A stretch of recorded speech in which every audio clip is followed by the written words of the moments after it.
Live streaming is on. Pronto, pode começar. Então, galera, eu vou falar hoje da Tumba de Brian, um projeto de Carlos Scarpa. Ele foi um projeto realizado entre 69 e 76, mas ele acaba de verdade em 78, que é quando o Carlos morre. Esse foi o último projeto da vida dele e também um dos projetos mais importantes, considerado assim a obra-prima.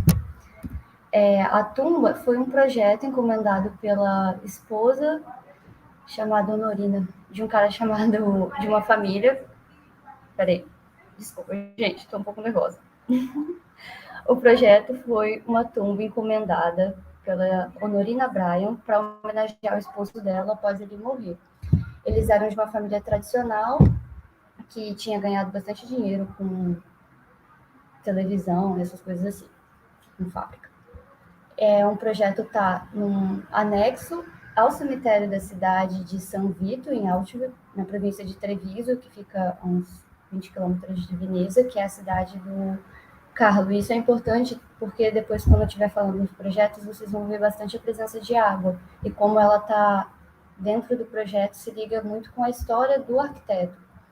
É um projeto de 2.000 metros quadrados, aberto ao público, mas tem uma parte que eu não entendi muito bem se ela está completamente privada para a família. Parece que não, mas mais ou menos. Ele é um projeto muito interessante porque ele vai conduzindo a pessoa por cenários e meio que sugerindo o que ela deve fazer pela própria estrutura. Aqui está a planta. Você tem duas entradas, a entrada externa do cemitério e uma outra entrada interna. O projeto é composto pelo propileu, uma plataforma de meditação, a tumba do casal, aí tem uma edícula aqui que é para os outros familiares da família Bryan e a capela. E o próprio Carlos Scarpa também está enterrado aqui numa lápide bem sutil, que está mais ou menos por aqui. Essa aqui é a visão da entrada externa. Todo o cemitério ele é cercado, todo esse novo anexo, cercado por um muro curvo, que impede a visão de fora, mas garante para quem está dentro uma visão ampla da paisagem, porque o cemitério em si está um pouco mais elevado do que a parte externa. Todo o projeto ele é feito nessa arquitetura mais brutalista, com muitos detalhes, tipo de vidro, madeira e aço. Aqui está o propileu, que é a primeira entrada, a primeira coisa que você vê quando você entra pelo cemitério. E ele já vai introduzindo uma nova atmosfera, esse espaço assim um pouco mítico, essa ideia de um portal com um círculo, né, o Versa Piscis, que representa tanto a dualidade da vida e da morte, da união conjugal, dor e sofrimento, todas essas coisas que faz parte da vida, né? Essa sempre dualidade. E aí você pode ir tanto para a parte que é reservada à família, onde tem o pavilhão e a tumba do casal, quanto para a igreja. Eu vou seguir o caminho que vai para a tumba, porque eu acho mais interessante. Tem mais coisas para falar. Aqui tem os detalhes. Ele trabalha com bastante vidro em tom azul e vermelho, e o projeto ele acaba sendo muito autobiográfico. O Carlos Scarpa ele trabalhou por um tempo com fabricantes de vidro em Murano. Então, tem esses detalhes que são bem sutis. Fora que é um mosaico, né, que faz parte da tradição veneziana.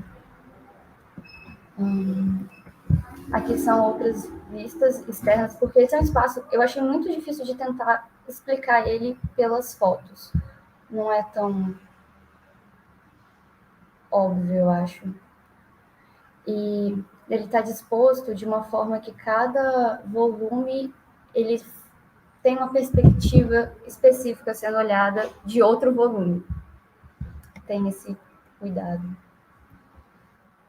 Aí, seguindo pelo propileu à esquerda, aqui tem uma porta de vidro que leva para esse pavilhão. E ele é o único volume que tem um material um pouco mais diferente, que ele vai trabalhar também com a madeira e o aço. Ele tem muito dessa atmosfera japonesa, que foi uma das grandes inspirações do Scarpa, assim como o Frank Lloyd Wright. e está rodeado de água. Ele tem essa ideia de equilíbrio, é uma forma bem estática, o espelho de água é parado, não tem uma cascata nem nada do tipo. E a estrutura é bem delgada, com muitos detalhes, que fazem tipo, a própria estrutura e se transformam numa coisa assim, um cuidado como o cuidado de desenhar uma joia, sabe? Ele também vai ter um binóculo que é focado no arcossóleo, que é essa imagem aqui. Para você chegar na plataforma, você tem que passar por uma porta, e ela é uma porta diferente, que ela funciona como se fosse uma guilhotina. Tem todo esse sistema de roldana externo, e você precisa fazer uma força para poder passar. Tem até esse detalhe, essa citação aqui, que é desse cara Pietro Poli, eu não sei quem ele é, mas eu achei muito boa, que ele comenta sobre esse gesto que o visitante tem que fazer, de se abaixar, de fazer a força e ficar numa posição mais encolhida, que lembra a posição fetal. E a porta também tem um desenho bem delicado, é só um plano de vidro com uma esquadria em metal. Aqui tem mais alguns detalhes, né, de como é feito essa estrutura que segura. E a parte de madeira. Eu achei isso aqui bem diferente do restante, que é só concreto bruto, e aí tem esses detalhes, esse desenho com a madeira. O pavilhão ele também está cercado por água, assim como a capela, que a gente vai ver depois. E eu fiquei pensando como é interessante isso, porque os dois locais que tem mais água são os locais que você precisa parar para fruir o tempo, para apreciar, para contemplar. E a água sempre foi uma metáfora para o nosso consciente, né? Então, traz muito essa atmosfera de meditação. Ele também vai fazer um caminho, essa água do pavilhão, ela vai chegar até o arco-sólio. E é uma outra metáfora para a vida que vai se esvaindo, nesse momento de você contemplar que tem a água, que tem a abundância da vida e os seus momentos, e a inevitabilidade da morte, quando sua vida vai se esvaindo, assim como a água se esvai no caminho que chega até o arco-sólio. Aí a gente vai para a tumba do casal, que ela está seguindo à direita do propileu. Aqui vai ter um caminho de água, e ela é uma paródia do arco-sólio paleocristão. Então ele toma um cuidado muito grande também desse arco não se transformar numa ponte, que a gente vai ver com os detalhes que ele faz no mosaico depois. E, de novo, tem muito forte a presença da dualidade. São os dois túmulos, o do esposo e da esposa, que estão inclinados em direção um ao outro para representar esse afeto, essa conexão. Tem esses três, não sei se vai aparecer aqui o mouse, tem esses três recipientes de água. Esse canal está vindo lá do pavilhão, e aí é um para cada esposo, e no final eles se unem em um só, como se fosse o reencontro após a morte. Deixa eu ver se estou esquecendo de alguma coisa. Essa parte onde está alocada a tumba do casal é o local que pega mais sol de todo o cemitério. E também é o coração de todo o projeto, onde ele se dedicou um espaço mais amplo mesmo. A estrutura é feita em concreto aparente, e ele tem esse cuidado que é muito recorrente na obra dele, de fazer a forma de concreto ter uma pequena diferença de profundidade, para você conseguir perceber a textura. Aqui tem mais algumas fotos dos mosaicos e daquelas duas partes de água que eu falei. Tem muito detalhe em concreto, tipo, a cor mesmo fica só nesses detalhes menores de vidro. Também tem aqui, de novo, a dualidade com o material, né? Um granito mais escuro e um mármore mais claro. Depois tem o mausoléu, que é um outro espaço dedicado à família, onde outros membros estão enterrados, que não tem nada aqui dentro, só algumas tumbas, e funciona meio como uma escultura. Tem essa abertura zenital aqui, que a ideia dele era como se, tipo, os espíritos passassem por aqui e passeassem pelo campo. E tem um detalhe muito bom, que a porta é menor do que uma porta convencional. Então, para você entrar aqui dentro, nessa cabaninha, entre aspas, você precisa se abaixar, fazendo um movimento de reverência a quem está sepultado ali. Aí, do mausoléu, a gente vai até a capela, que é o monumento mais importante de todo esse conjunto. A capela é aberta ao público e é a primeira coisa que você vê quando você entra pela entrada externa, né, pela da vila, entrada da vila. Ela também não tem nenhum ornamento religioso. A função, a forma dela sugere a função. Também vão haver muitas influências da arquitetura japonesa ali dentro, combinada com esse aspecto mais bruto. E ele vai equilibrar muito essa coisa do minimalismo com os detalhes. Tem muitos pequenos detalhes de desenhozinhos com pedra encravado na estrutura. Ela possui uma abertura zenital também que gera muita luz. E essa capela é outro local cercado de água, um espelho de água que forma esse plano horizontal, quando ela parece que ela está nascendo da água, que eu acho muito, muito interessante. As vistas dentro dela são um pouco oblíquas, nas outras fotos vai dar para perceber melhor. E aqui eu acho que é o local onde a gente mais consegue perceber a influência japonesa, principalmente aqui nas esquadrias. Umas fotos externas. Aqui é um átrio triangular, que é a visão que você tem quando chega pela vila.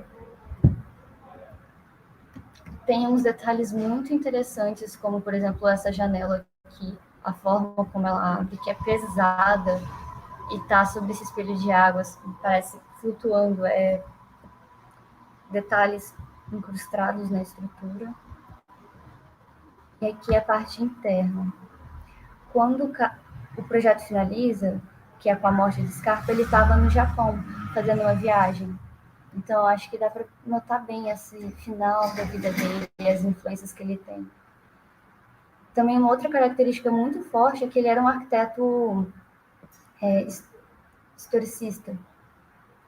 Pera essa palavra? Ele é bem famoso pelos projetos de intervenção. E aqui, o projeto da tumba de O'Brien, por falar tanto da morte, acho que faz ele pensar muito na própria vida e revisitando esses pontos da história dele dentro do projeto, com um concreto que, não sei se a gente chegou a ver isso em Tal, mas no projeto dele para o Shogun da máquina de escrever Olivetti, ele tem uma escada em concreto parecido com o que a gente vê aqui, com esses detalhes, meio que uma escada, alguma coisa assim. Aqui são mais algumas fotos internas. É uma estrutura bem pesada, mas muito, muito bem iluminada. E aqui é a tumba dele, que é a cripta pequenininha, onde ele também está enterrado. Eu acho que para mim o projeto, se eu for resumir ele e o porquê eu estou apresentando ele para vocês hoje, é por causa dessa maestria no uso dos materiais. Ele combina muito bem os detalhes, sem ficar aquela coisa toda ornamentada, destoando ou com excesso de informação. Tem uma presença de simbolismo muito forte, até por ele retratar o tema da vida e da morte, que é delicado, mas ele faz isso com sabedoria, com uma coisa da sinestesia e das sensações que você tem ao passar por ali. Eu nunca fui lá, mas eu consigo imaginar mais ou menos esse caminho que ele sugere que você faça, como ele vai te conduzindo a uma atmosfera diferente. E a riqueza de detalhes. Acho que é isso que eu tinha para falar, bem rápido. Se vocês quiserem comentar. Caralho, muito top.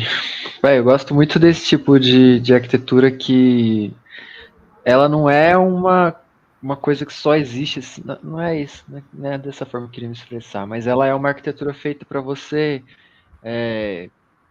sentir, né? Eu acho isso muito interessante. E essa foto aí, ó, aproveitar que você tá nela, parece uma geladeira da Electrolux, porque tem um símbolo igualzinho da Electrolux ali em cima.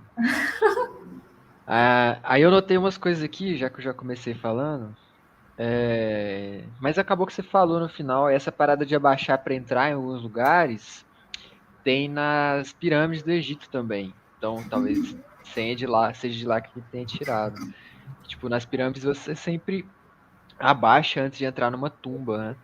E querendo ou não, uma pirâmide é uma tumba, a arquitetura de tumba mais antiga, eu acredito. E a mais monumental. Outra coisa que eu notei foi essa influência japonesa, que eu não conheço muito Scarpa, assim, para falar a verdade, eu não acompanho muitas obras dele, mas o Wright e o Mais, eles têm muita influência também. E sempre que fala dessa influência japonesa do Mies van der Rohe e do Frank Lloyd Wright, eles falam do Scarpa também. Só que o Scarpa eu nunca tinha parado para ver. Essa obra aí, em especial, a gente sempre vê aquela janela, né? Aquela janela redonda no Instagram, todo lado tem essa janela. Essa do propileu aqui, né? É, e eu achei muito interessante que você foi falando os nomes, é interessante esses nomes e eu não entendo muito bem, assim, porque é tipo aquelas igrejas antigas, né? Cada parte da nave tem um nome e não é muito o meu nicho, então eu acho irado, quem sabe. E eu gostei muito, tipo assim, igual você veio falando, é brutalista, mas ao mesmo tempo, ela é e não é, eu acho. Talvez o uso de material seja bem brutalista, mas do ponto de vista, eu não sei, assim, ela não demonstra ser uma manufatura, assim, ela demonstra ser uma coisa muito. Na verdade, eu não sei explicar. Ela é brutalista, mas ela passa um sentimento de uma obra totalmente diferente do que a gente vê, por exemplo, na Rothschild, por exemplo, do Le Corbusier, ou nas obras do Le Corbusier, tipo a Unidade Habitacional de Marselha, essas coisas.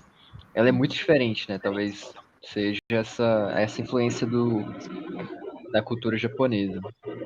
Sim. E, e tipo assim, outra coisa que eu gostei muito que eu conhecia essa janela aí, sabia que era uma tumba e eu sabia por alto que ele tava aí, mas a tumba dele parece que ele fez uns desenhos lá, se dá pra voltar na foto lá no final. Uhum. Cara, muito doido. Olha isso, velho. Ele desenhou. Aquilo ali, será que é o desenho dele? É, né? Eu não sei, eu não encontrei muita informação, tipo, junta, sabe? Tava a informação picotada, quase nada Sim. em português também. Então, eu encontrei o desenho, encontrei a foto, falei, é isso aqui. Mas eu não sei se é um desenho dele mesmo, se foi posterior. Porque esse desenho tem muito essa cara de ser egípcio, sei lá. E. Nossa, essa tumba. Eu achei assim. O projeto é irado, tem um monte de coisa, tipo, você entra, tem que abaixar, aí tem um funil, achei o funil dos espíritos lá, irado também, que tipo, ele afunilou o teto assim, e só passa se for um espírito, né, como se fosse um simbolismo desse tipo. E aí na hora que chegou na tumba dele, onde ele tava mesmo, eu achei que faltou alguma coisa, não sei se onde ela tá aí é o final de um percurso, não sei, né, pelo jeito é. Mas parece que faltou, não sei. Tá? Mas ao mesmo tempo é intrigante, né? Por que que ele fez isso? E tem uns rolês até que eles falam de. Tipo assim, você coloca. Eles fazem muito isso em filme, né? Coloca um monte de simbolismo, metáforas pra todo lado, e aí joga algumas pequenas coisas que não tem porquês. Uma coisa aleatória, assim. Aí as pessoas que vêm, assistem os filmes, elas começam a inventar mil teorias, sendo que aquilo ali foi só jogado aleatório, justamente para criar esse efeito de, ai meu Deus, o que que é? Acho que essa tumba aí me lembrou um pouco disso. E, por fim, que eu já tô falando muito, mesmo que ele não tenha muita influência das obras do Le Corbusier, mesmo sendo uma obra brutalista realmente, e o Le Corbusier é pai do brutalismo, mas eu senti muito o traço da Promenade Architecturale, né? Que é aquele percurso que você cria dentro da arquitetura. Eu senti isso muito forte, né? Porque, querendo ou não, você entra aí e você vai seguir um percurso, né? Você vai seguindo. Eu acho que o nome certo é tempos, né? Tempos de percurso, por exemplo. Você vai da sua numeração ali, por exemplo, você vai tendo vários tempos em cada lugar que você tá, você acaba tendo uma percepção totalmente diferente da anterior. Isso é muito interessante, porque se você entra, quer dizer, se você está vendo de fora isso aí e tenta analisar, você não faz ideia do que está lá dentro. Tanto que as fotos, elas mal conseguem, pelo menos eu percebi que os fotógrafos não conseguem fotografar direito, porque é uma coisa muito esparsa e ao mesmo tempo não é uma escultura, ele é mais um conjunto de espaços. Enfim, acho que foi isso. Deixa o pessoal falar. Gostei muito da apresentação, parabéns. Então, não é. Vou aproveitar que o Leandro falou aí do... Eu tive essa sensação parecida, assim, como você comentou, Leandro, da coisa do brutalista, não é ao mesmo tempo. Eu acho que é um brutalismo, mas ele tem muito detalhe, assim, né? Porque geralmente a gente vê obra brutalista e é tudo muito cru, assim, é tudo muito nítido, e aí não tem nada nítido, é uma obra super misteriosa. E, assim, e Cecília foi dando esse tom misterioso também na fala dela, super colaborando com a obra, e parece que já tinha até visitado também. Mas é genial, assim, porque tem um mistério, mas ao mesmo tempo é agradável, assim, né? E eu acho interessante, assim, obras extremamente sensoriais, porque o arquiteto tem que ter uma percepção muito boa disso, assim, para ele saber que aquilo vai dar certo, que aquilo vai ser materializado da forma que ele está pensando, né? Eu achei genial, assim, a obra mesmo, e a questão da significação, né? Eu acho que vem um pouco dessa influência que foi comentado também, das obras orientais e tal, tudo tem muita significação, mesmo que talvez, na verdade, não foi, né? Eu achei muito genial, assim. Deu vontade de estar lá. É nos Estados Unidos isso daí? Eu não lembro do começo. Não, é Itália. Na Itália? Ah, então. Eu acho que essa sensação que a gente tem de olhar e perceber, tá, é brutalista, mas nem tanto, é porque ele é um cara muito dos detalhes e muito sensível. Ele foi contemporâneo desse movimento moderno, só que ele criticava por ele ser historicista, seguir essa linha assim mais do patrimônio. Vale muito a pena, gente, tipo, se vocês gostarem dessa área, olhar os projetos dele de intervenção, porque são várias coisas que a gente que tem nesse projeto aqui, faz esse projeto aqui ficar ainda mais interessante, porque você consegue ver uma linha de percurso profissional e como ele segue a própria filosofia, assim. Sei lá, sou muito fã. Deu pra perceber. Eu achei legal também que tipo, você olha pra planta e eu fico pensando, às vezes eu olho pra uma planta de um projeto e eu falo, talvez com alguns anos eu conseguisse projetar algo assim. Agora eu olho pra essa planta aí e parece uma loucura completa, só que é uma loucura completa muito bem orquestrada, né? E eu não consigo imaginar como ele chegou nisso tudo. E isso é interessante também, porque existem outros projetos, tipo a Farnsworth lá. Você parar, é um projeto que para a época ele estava avançado, mas é um projeto simples. Você consegue raciocinar o projeto, né? Agora é isso aí. Eu acho que se eu fosse projetar uma tumba para mim, eu não chegaria nunca num resultado igual a esse aí. É muito original. Eu percebi, eu acho que é, né? Muito original.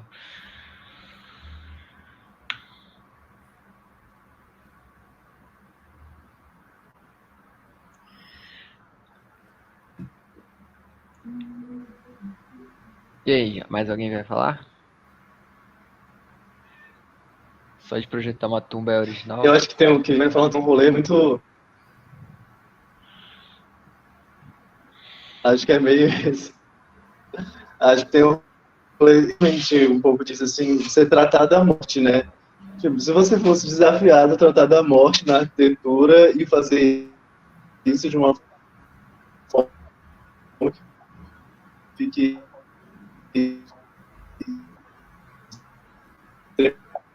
extremamente bela, extremamente agradável, assim, e ao mesmo tempo passa o recado, sabe? Eu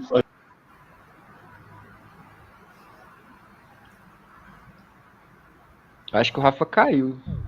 Caiu. Eu Ô, escutei. dó, velho. Caralho. Finalmente, quando o Rafa arrumou o microfone dele, a internet. Falta arrumar a internet agora. Ele falou assim de tratar da morte. Realmente, a morte é um tema bem universal, assim, né? Bem. Todas as épocas e culturas eles tentaram tratar da morte de algum jeito. Eu nem consigo pensar na nossa geração, né? Como a nossa geração tem tratado da morte. Você vai falar não, Ana Luísa? Vai ficar editando aí igual o André?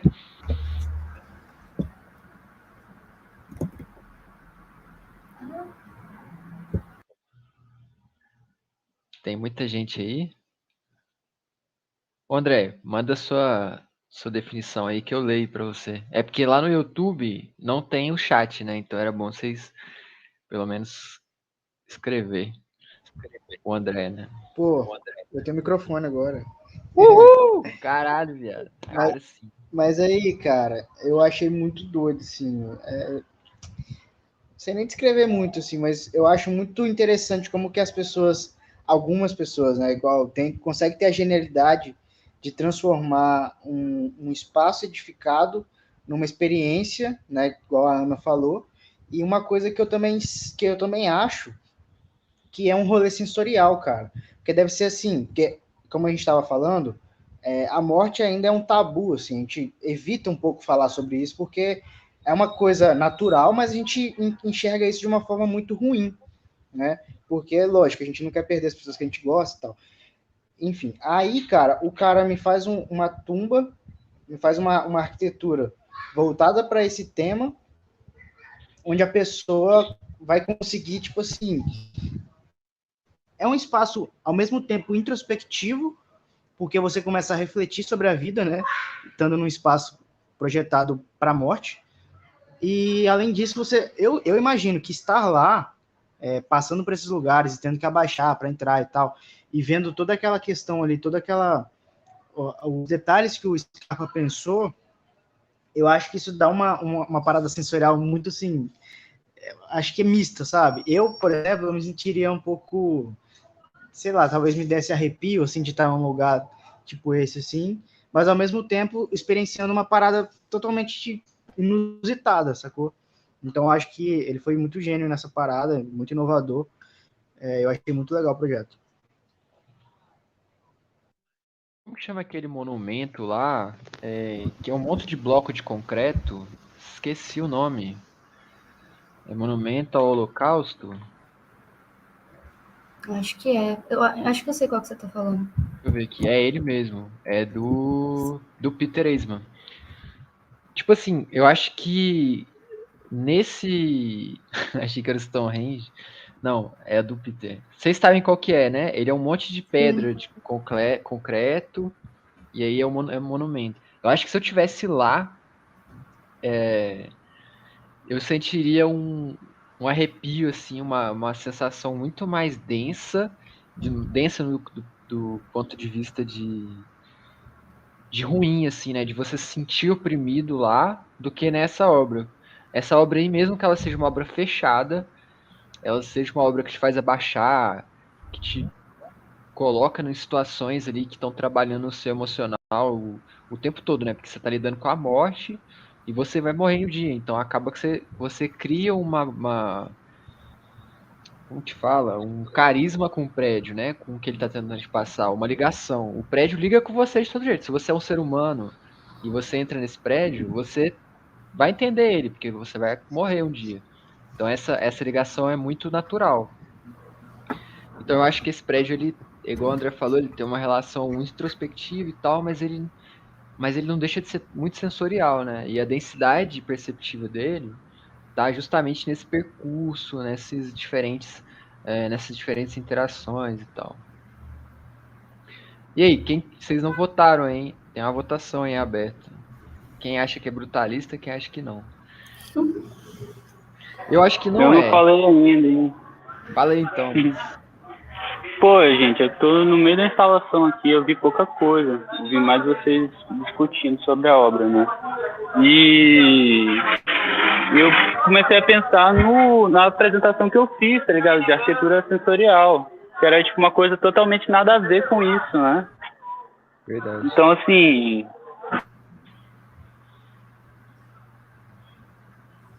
Caiu também. Caralho, hoje tá difícil, hein? Tá. Hein, mas deixa eu fazer uma pergunta pra vocês agora. Se fosse pra vocês fazerem uma tumba, projetar uma tumba pra vocês, vocês iam fazer como? Não precisa falar assim, seria de X jeito, mas pelo menos uma característica assim que vocês acham que teria que ter. Para mim, com certeza seria um espaço aberto. A céu Poderia ser aberto? não completamente a céu aberto, talvez alguma parte coberta, mas sabe essa coisa do projeto aqui, do lugar onde tem a tumba do casal ter a maior quantidade de luz, ser um espaço amplo? Aham. Eu acho que eu gostaria disso, um espaço protegido para alguém ficar, mas que tivesse esse Aberto respiro. pro terreno, né, que você fala. Tipo assim, ó, você entra e é um espaço aberto pro terreno, mesmo que tivesse algum abrigo, ele fosse bem aberto, né? Isso. E aí, quem mais? Pô, o microfone tá aberto, né? Eu tô aqui bem pangando. Não, mas não tava dando nada, não. Ah, eu acho, cara, não sei, eu comecei a pensar umas paradas doidas aqui, uma parada meio holística, sabe? Mas uma parada, sei lá, que um espaço onde as pessoas, um espaço de encontro, tá ligado? Para as pessoas conversarem. Olha que Sério? doideira. Sei lá. Social mesmo? Espaço É, social? porque, é que eu imagino assim, que eu gosto de ouvir as pessoas e conversar com as pessoas, e talvez, sei lá, se eu pudesse ter um monumento para celebrar minha vida como pessoa, meu momento em vida, né? Seria isso. Caralho, viado, você ia estar na tumba ali só ouvindo as fofocas da galera, né? Claro. E aí era aquela coisa, né? Tipo, o que conversa ali fica ali. Verdade. Nesse caso, não tem nem como não sair, né? Mas eu Absurdo. achei legal, eu achei surpreendente, assim. Eu não pensei nem perto disso. Mas e aí, quem mais? Ana Luísa falou? Pra mim é brutalista? Ou isso não é a resposta?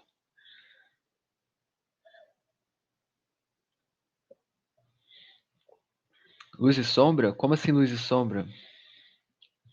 Explica aí que eu vou ler a sua resposta e enquanto isso eu vou falando da minha. Ou Rafa, quer falar, Rafa? Não sei se melhorou aí. Você consegue me ouvir agora? Porque eu tô saindo, Vai. o celular tá saindo toda hora, que a internet em casa é uma benção. Se cair, eu vou te avisar. Pode falar. Tá. É...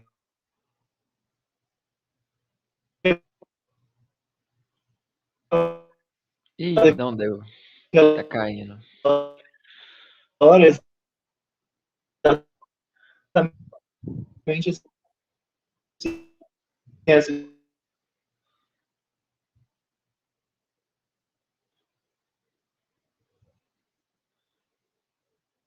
Caio.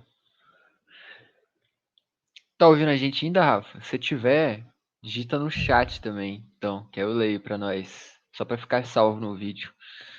Enquanto eu estou falando do meu, já que a Ana Luísa vai digitar ainda, o dela. Cara, eu acho que o meu, eu faria algo. Eu digitei. Eu faria algo de concreto, de tipo Scarpa aí, bem denso assim, mas que também fosse aberto, tipo da Cecília. E talvez tivesse uma parte subterrânea e tivesse tipo um percurso. Eu imagino um percurso igual o Scarpa trabalhou e que esse percurso fosse tipo assim, tipo aquela igreja de Brasília lá, que tipo você entra num túnel escuro e sai na iluminação, só que o meu você ia entrar num túnel escuro e lá seria o ponto máximo da arquitetura, né? O ponto final, onde eu ficaria. Acho que seria isso e aí nesse ponto, talvez lá embaixo tivesse alguma coisa no teto ou em alguma parede que fosse um ponto de luz. Acho que é isso. Ana Luísa falou luz e sombra, algo que demonstrasse uma dualidade. O Scarpa trabalha muito essa dualidade, né? Pelo jeito ele inspirou todo mundo e cada um pegou uma parte do projeto para fazer a sua própria tumba. Acho que o Rafa caiu. Ô Rafa, se você quiser digitar, porque tá cortando muito Tá seu vendo áudio. agora? Deixei só no 3G aqui. Tá lá, vai lá então. Ah, tá.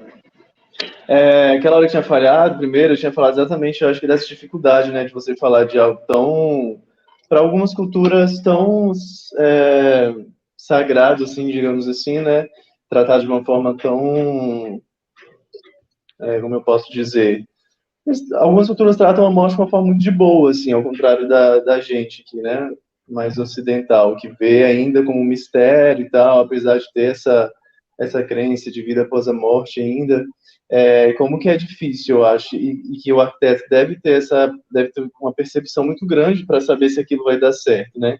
Mas eu acho que eu tentaria causar esse mistério mesmo, assim, sabe? Que dando essa percepção de não saber o que vai acontecer, de você não saber como que é mesmo, eu acho que eu tentaria com a arquitetura causar isso, né?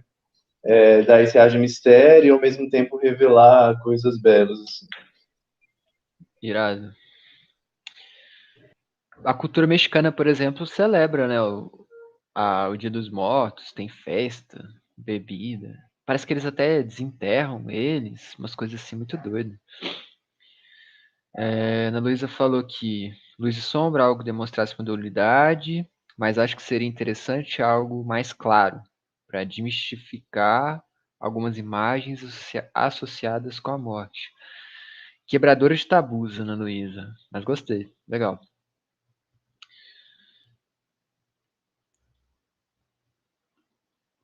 Show, galera.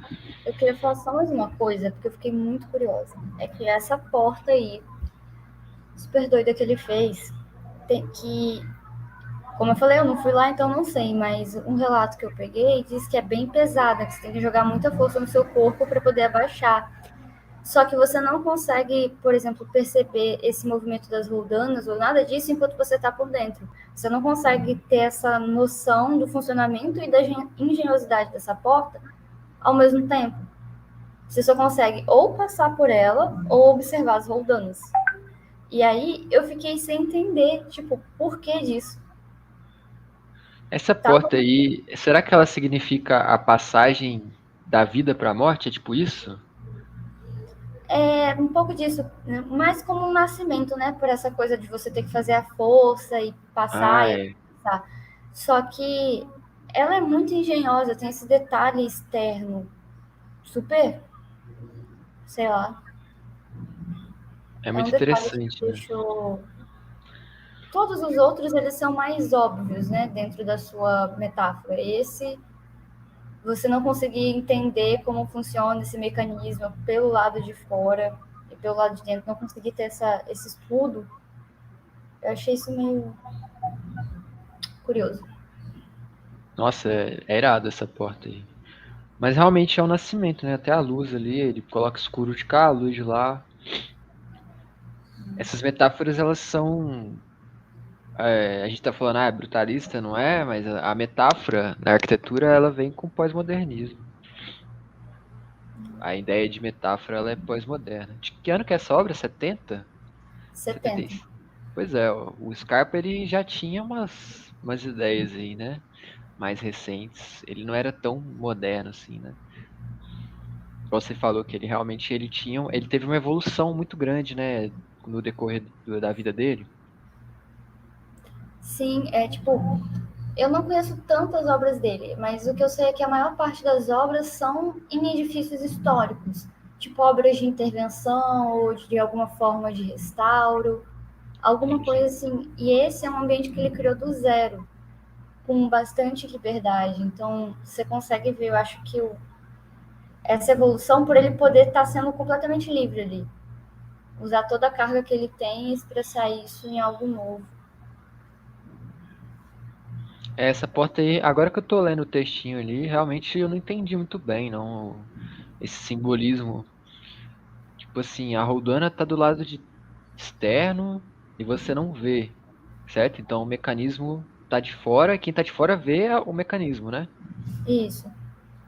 Interessante. Dá pra fazer várias metáforas aí, né? Por exemplo, o nascimento, alguém pode ver o nascimento de alguém, mas não pode participar. O nascimento é uma coisa que se faz sozinho. Não sei, pode ser várias coisas. Ou pode ser aquela parada que você falou, de que eles colocam uma parada pra intrigar, mas não tem nada a ver. Sim, velho. Sabe onde que o pessoal falou que faz muito isso? Naquele desenho, o Rick e Morty.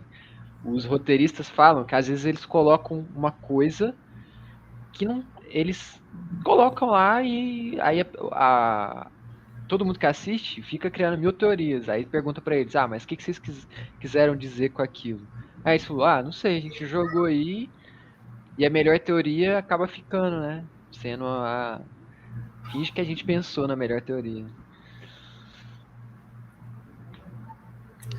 Mas eu acho que às vezes também, nesse caso de arquitetura sensorial, pode não ser o que é a teoria, né? Mas tem a ver com a intenção do arquiteto, né? Eu acho que nesse caso de arquitetura sensorial nada é aleatório, né? Eu acho que o arquiteto acaba tendo uma intenção e essa teoria está mais ou menos ligado ao que é a intenção do arquiteto para aquele espaço, né? Nesse caso, aí acaba gerando essa sensação nas pessoas. Sim. Eu acho que certeza que ele teve alguma. Porque tinha mil outras formas de fazer isso aí. Podia ser uma mola enterrada ali embaixo, podia ser um monte de coisa. E ele escolheu realmente fazer de um jeito curioso, né? Você só vê a rodana de fora. A foto das rodanas ali eu ainda não entendi como funciona. É um contrapeso, né? Pelo jeito. Quer ver? Peraí, que tem uma foto que eu notei agora durante a apresentação que dá pra ver elas. Deixa eu encontrar aqui. Nossa, e esses detalhes que ele Aqui, olha. faz é muito legal, velho. Gente, Ah, se tá. vocês tiverem interesse, tem um vídeo no YouTube de uma pessoa andando pelo cemitério. Não tem fala, não tem nada, é um vídeo de uns 10 minutos e é muito bom. Você consegue sentir, a textura do material pelo vídeo. Legal. Não É de sei, um canal que chama Four Walls. não faço ideia. Não Não faz, lembro. porque tem um canal que o cara faz exatamente isso. Ele vai nas obras mais icônicas e grava a caminhada lá dentro. Depois eu vou procurar isso aí. Pode ser. Pô, e o vidro realmente ficou meio, sabe, meio avulso, assim. Eu não sei se tá avulso ou se não tá. Esses vidros. Você falou que ele tinha uma relação, né, com o Você quer esses fornecedor. detalhes de mosaico? É, Então, eu acho que aqui, para mim, é um dos pontos mais pessoais dele, por voltar lá no início da carreira dele, quando ele trabalhou com os designs de vidro em Murano. Ele tem uma coleção de vidros, dentre entendi. as várias coisas que ele fez. Eu acho que ele deixou isso bem de fora pra mostrar. A gente tá fazendo mil teorias, né? Mas eu acho que ele deixou isso meio de fora, assim, do prédio, porque isso não tá nas partes interiores, né? Parece que tá só ali na parte mais externa. Na capela tem detalhe, mas não é vidro, é pedra. Não, eu Pois não é. encontrei uma foto que mostrasse, mas sabe esse encontro dos círculos aqui? Aham. Essa fórmula se repete bastante em vários projetos dele e também na capela, só que na capela ele faz com pedra. Também é uma forma interessante, né? Nossa, eu achei irado. Mais alguém quer falar alguma coisa? Vou ficar fazendo teorias. Vamos fechar então? Todos ok? Ó, vota aí na votação pra gente ver. Ó. Ah, tá ganhando sim. Brutalista. Brutalista ganhou então? Como que eu faço para parar de compartilhar a tela aqui? Já parou aqui. Ai, ótimo.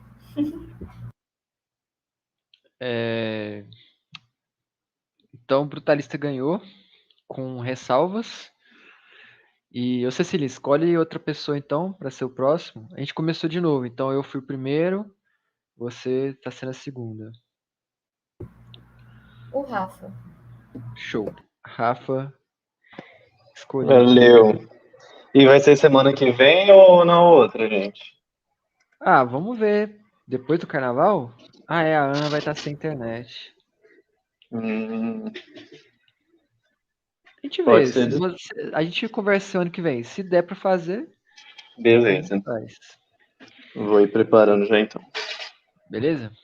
Eu vou mandar um livro para vocês lá no grupo, PDFzinho. É o livro que eu fiz da outra apresentação. Às vezes vocês conhecem algum projeto que tem lá e cada capítulo é um projeto. E é muito legal, porque, tipo, o autor, né, ele faz uma análise igual essa que a Cecília fez, tipo, pega o projeto, explica tudo, pega o simbolismo, ele deve ter pensado isso, não vou, né?